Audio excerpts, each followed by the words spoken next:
So we're just checking out your checkerboard here, and it's a really pretty cool idea. I like it. Good creativity there. So when we play our animation, though, obviously we have a lot of squashing and stretching going on, but it's not necessarily really a natural way for something to squash and stretch. So as the piece is jumping around, it's kind of squishing and stretching out in the X and Z directions here, okay? So rather than in your Y direction, which is kind of up and down. So when you've got this kind of a jumping motion that you have going on here, really what should be happening as far as the squash goes is right when it touches the ground, right here, or the checkerboard rather, that's when it should be squashing down and then jumping back up and stretching before it comes back to just its regular shape at the top of the arc there, okay? So, I mean, that's, maybe if it was made out of, something like Jello, it would do that kind of stuff, but I'm guessing, this is probably just a checkers piece. So we'll want to make it a little more realistic with the squash and stretch that's going on in this animation. Also, another thing you might notice is, if we look at it from above, as we go through the animation, it's not quite landing center here. As it's going forward, it seems kind of like it's almost curving a little bit, or kind of going off to the side here. So let's go ahead and fix all that stuff and just rework it a little. So we'll come into our graph editor, take a look and see what we have. So basically, our translate should be going kind of diagonally here, and it should be pretty much a straight line, right, for a game like checkers. So you'll want it to be going kind of equally in both the Z and X direction to achieve that kind of diagonal flow. Alright, so let's see what the translate X and the translate Z are actually doing. So we'll grab translate X right there in our graph editor, and then the translate Z, and we'll check those out.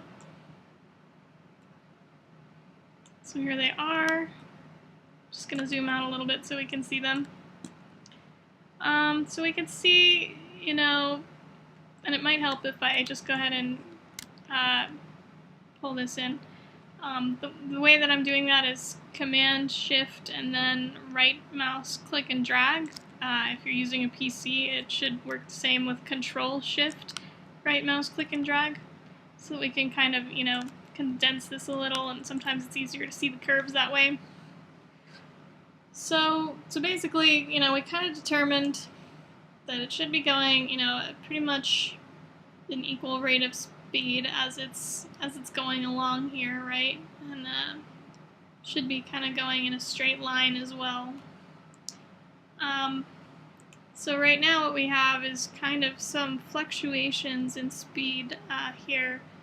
And so anywhere you see curves basically on these translate nodes in the graph editor here, if there's something curving, that means that speed is changing, alright? That's what that means. So here you got kind of a subtle curve and another curve, some curving down here, and there's a pretty big curve right here as well. So let's go ahead and just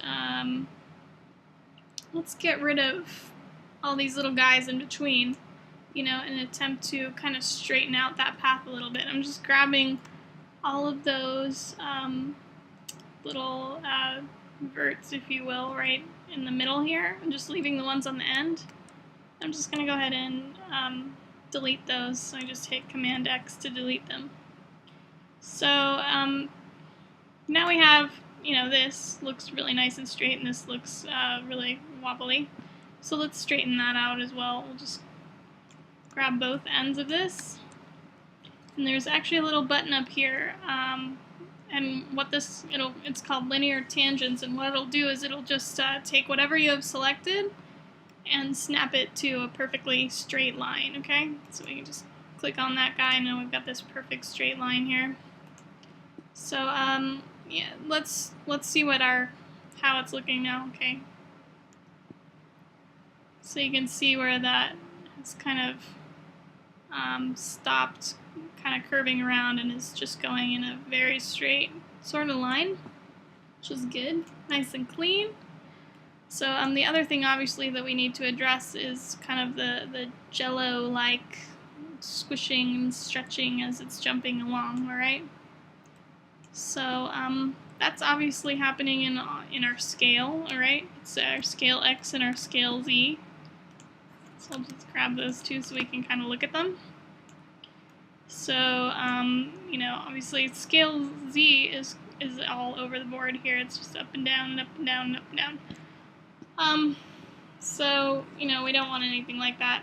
We actually probably just want this to stay the same and just stay constant, nice round shape, all right, throughout the whole thing. So what I'm going to do is actually, I'm just going to come into my channel box here. And let's see what we've got to begin with here. So in our scale X, I'm just going to put 1. In our scale Z, I'm going to put 1. Alright, so obviously it was originally much larger than these others. Let's see, we've got these at 0.439 and 0.466. So I'm just going to choose 0.439.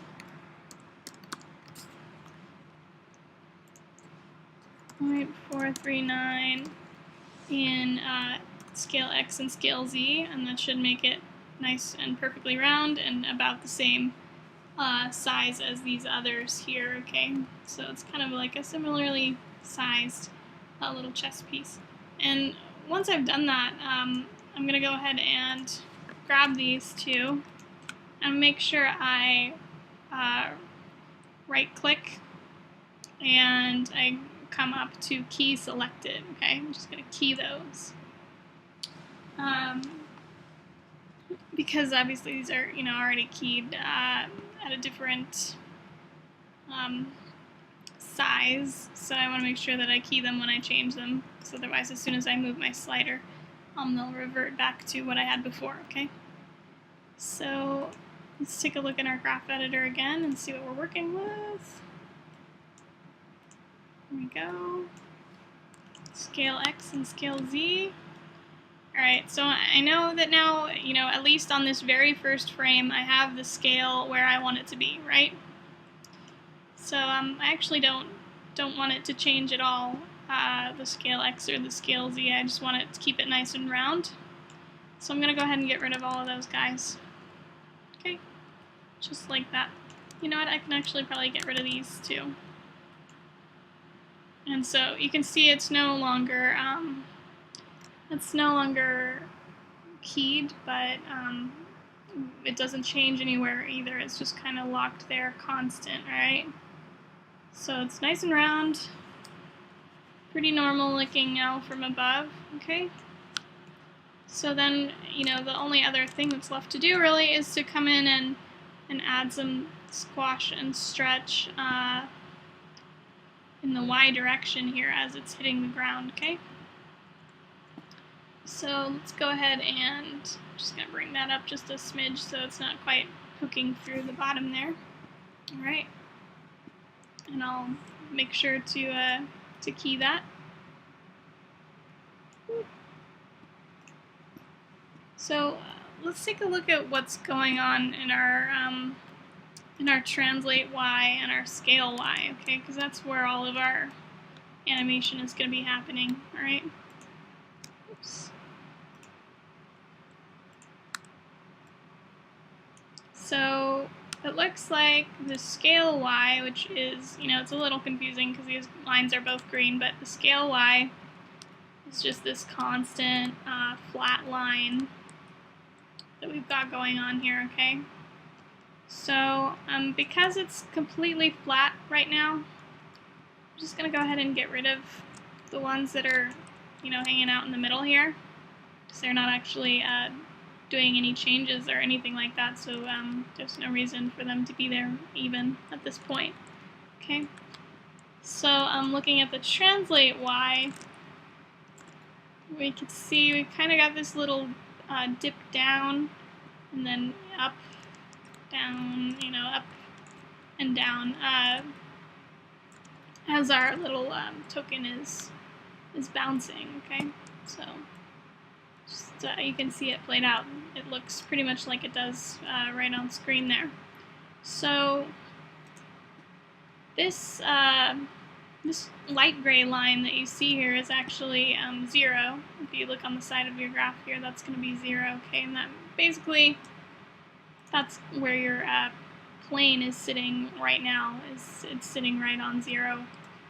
So you can see at the end here where your checker piece has gone, quite a bit below 0 here in its little final spot on frame 26, I believe it is. So if I go ahead and put 26 in the timer down here, it looks like you've animated a little extra, and it's actually going, way below your checkboard. So, we don't want to going down there. So I'm actually just gonna go ahead and, well, we'll just bring that up a little bit. Alright. Or actually, looks like you've got it at about 0 on 24. So since we don't actually want our animation going all the way to 26, let's just go ahead and change this key so that it's coming to 24 here, and it's right on, kind of just above that 0 mark, so you can kind of see on screen here. And you can adjust this over here as well if you want to just get it right, just like that. Okay. So yeah, it should be a little bit like that. All right. Now, one little problem that's happening at the beginning here, I'm just going to take you back to the beginning for a second, is that we've got kind of this moment where it's just sort of staying in more or less the same place, but it's also kind of sliding forward right at 1 and 2 here. So, we probably don't want that. We just want it to start jumping. Okay. So let's get rid of this guy on 2. Okay. So that, when it's sliding forward, that we don't have any, at least it's kind of jumping and we don't have any sliding across the board going on there, okay?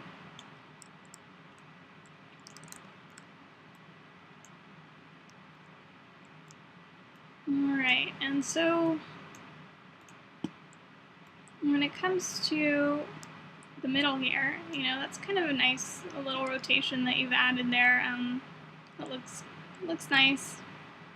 Just kind of curving into that frame. But then when you get to right here, it's clearly going straight through the checkerboard, and we, obviously we don't want that. So, I would suggest definitely lifting this up and flattening it as much as you can. And what I'll do is just kind of take our rotations back to 0 so we know it's sitting perfectly flat now. And we can just set it down right there.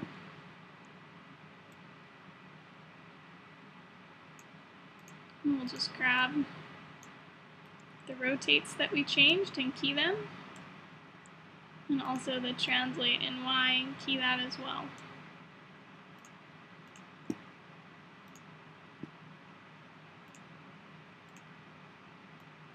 So now as it's going along, come like this, kind of Just kind of sweep into that motion in the middle there. So that's looking pretty good. The last thing to do, of course, would be to add the squash and stretch, and to add a nice pop to the bounce that's going on there. So, actually before we add the squash and stretch, let's go ahead and give a little pop to the bounce. So if we come into our Translate Y here, you can see the nice thing about Translate Y is that it actually pretty much mimics what we're seeing on screen right now. So this curve basically, is exactly what you're going to be seeing your checker piece do. It'll as you go along in the animation, it looks pretty much like it's just following that exact path, right?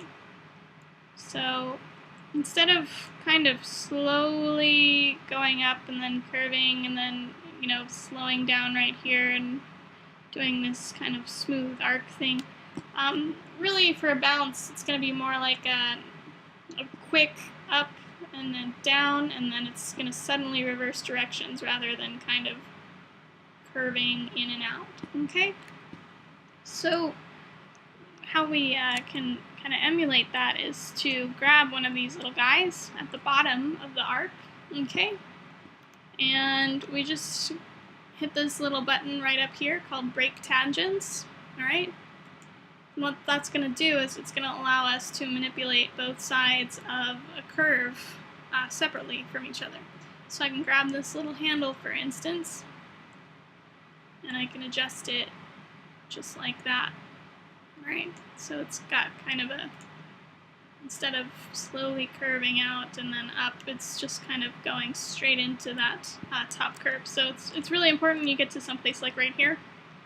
So you just come up and break those tangents, and grab one side. You just want to make it a smooth arc.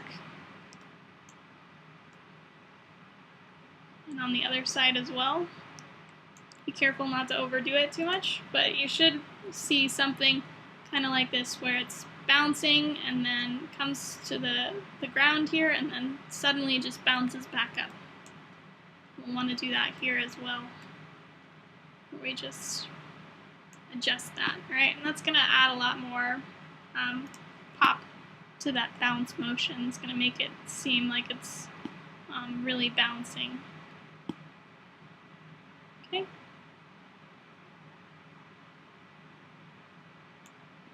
So after that, we just have to add some squash and stretch. So let's just go ahead and do that.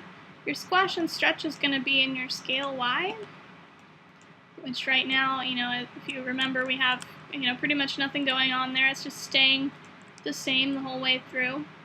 All right. So for this, you'll probably want to, when you come in right here, as soon as you hit the ground, once you contact the ground like that, right there, that's where you're going to want some squash to occur, alright? And when we do a squash, we don't want to just grab this just the way it is and just squish it down, because if you look closely, you can see that this is actually now lifting it off of the ground, okay? And we don't want to lift it off of the ground, so you'll actually want to move the pivot point when you squash this. And the way you can do that is make sure you have the object selected and you've got your scale tool going, and just hold down the D key and hold down the V key, okay? And then you can grab this little center yellow little circle, sorry, and you can just stick it on one of these vertices that's on the bottom of this cylinder shape, okay? And just let go. And now your scale tool is located there at the bottom. So now when I scale, everything comes in towards the bottom rather than coming towards the center. So everything is staying on the ground, but we still have that squash going on, okay? So one important thing to remember about squishing something like this is that when it squishes, all that mass has to go somewhere. It doesn't just disappear. So anytime you squish something, it also has to get bigger all the way around, alright? Flatten out, as if you were flattening Play-Doh, you know, obviously it's not going to stay in that same tight little circle. If you squish it down, it's going to flatten out around the edges, okay? So,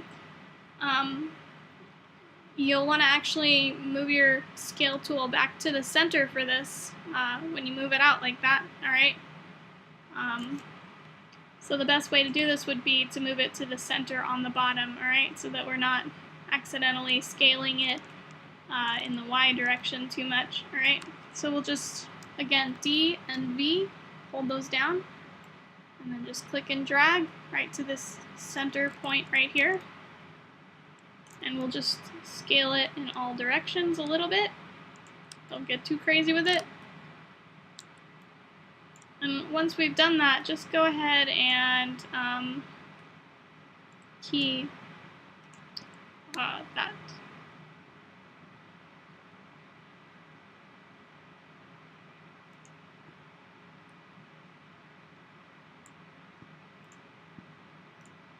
So what we have now is it's jumping up, coming to the top of the arc, and squishing down. And coming back up, and there we go. So you might notice that it's squishing well before it reaches the ground.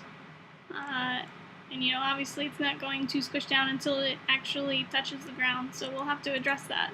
So let's take a look in our graph editor and see what we can do about that. So we've got our scale Y here.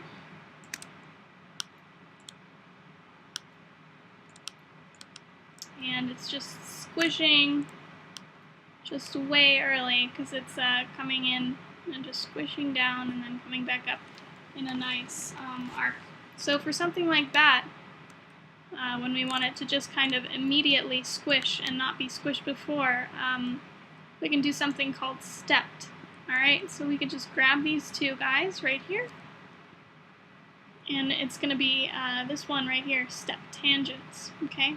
And as soon as I click that, you can see where the lines, rather than curving, just go straight, and then right on the next cue, they just instantly just jump there.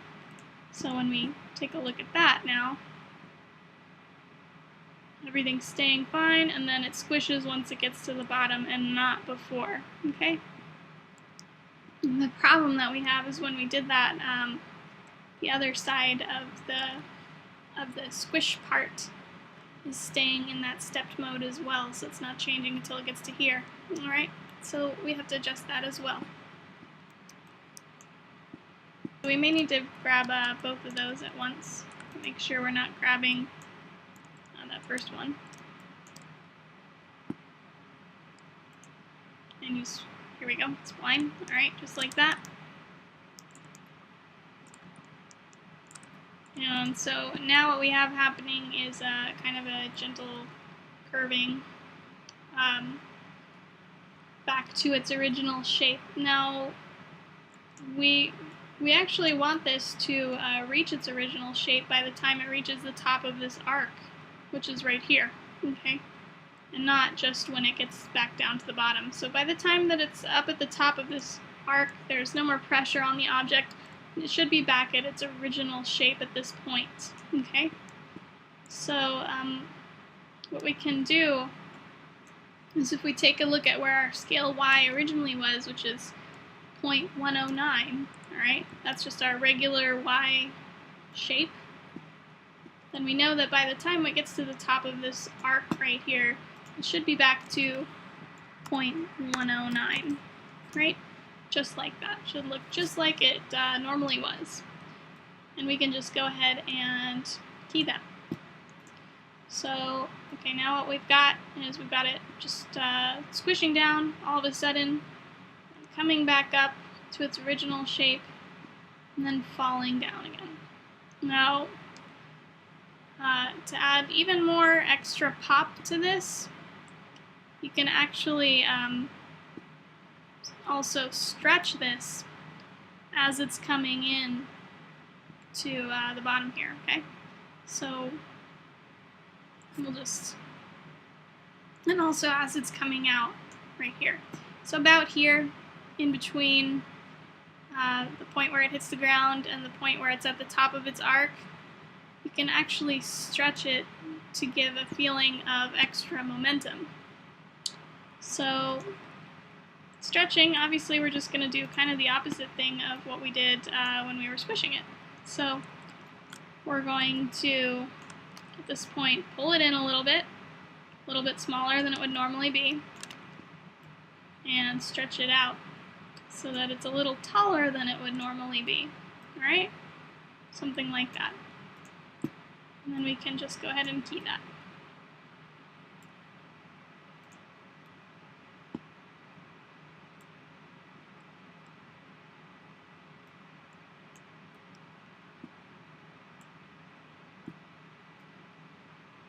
So here it goes.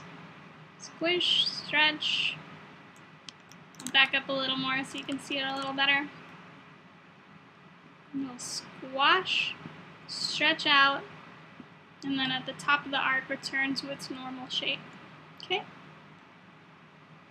So at the end here as well, it should be squashing, but I'll leave that up to you. And then if you want, you can actually add a little bit of time in the beginning for it to squish down before it bounces up, okay? So that it's kind of preparing for that action. That'll make it look like it's kind of moving on its own. So it'd be kind of a squish, stretch, the top of the arc it would return to normal, come down, squish, stretch, turn to normal at the top of the arc, and then squish when it hits the ground again. Okay? And that's going to make it look a lot more natural. Also, just a final little note, when it's coming out of this squash right here, you could actually add just a little bit of rotation there as well, just to add a little pizzazz there, okay? So you could just key that. See how that looks, because you've got it kind of, you got the right idea when you've got it rotating a little bit into this, into the end of this jump here, and then if we rotate it out as well, that really gives it some flair. So I hope that's helpful. Let me know if you have any questions about anything, and happy animating.